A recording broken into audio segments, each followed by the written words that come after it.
passenger rail investment is essential to the future of the regional economy.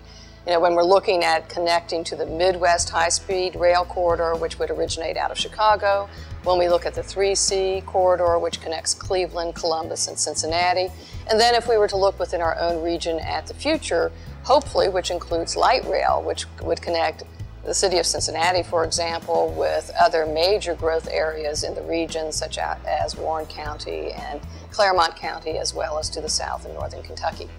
I think if this passes, we will be hard-pressed as a city to be a partner with the state of Ohio as the state of Ohio develops the 3C corridor to link Cleveland, Columbus, and Cincinnati. And so, for example, if the city wants to be a partner in the development of local stations for the 3C corridor, we would be prevented from doing that.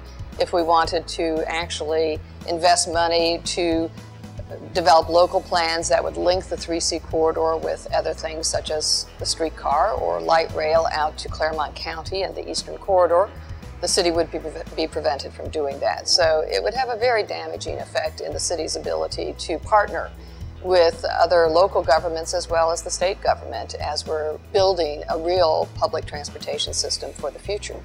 Well, when you're looking at rail development, including the streetcar, what it does is that it opens up the possibility of people accessing new jobs, as well as it brings with it commercial, residential investment, which also is a generator of jobs.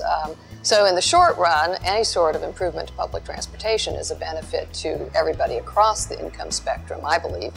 But in addition, long term, we're talking about investments that will result in more jobs and more, ultimately, investment in the city.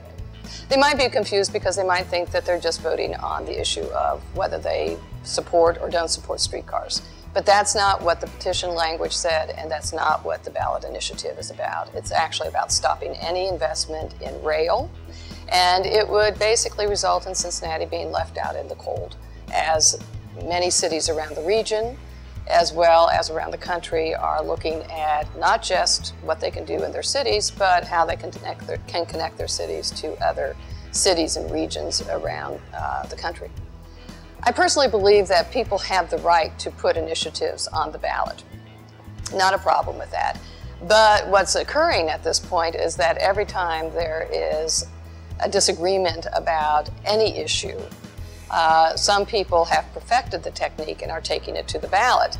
And so people have to make a choice. Do you want to have a government that is governed by the people who are elected to office, or do you want to have a California-style government where anytime anybody decides they don't like something, they take it to the ballot and can truly not reflect the overall will of the voters, but just the issue of the day?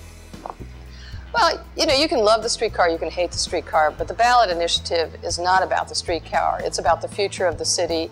And if it were to pass, it would prevent the city from spending any local dollars, even for planning for any sort of rail, including light rail, high-speed rail, 3C corridor.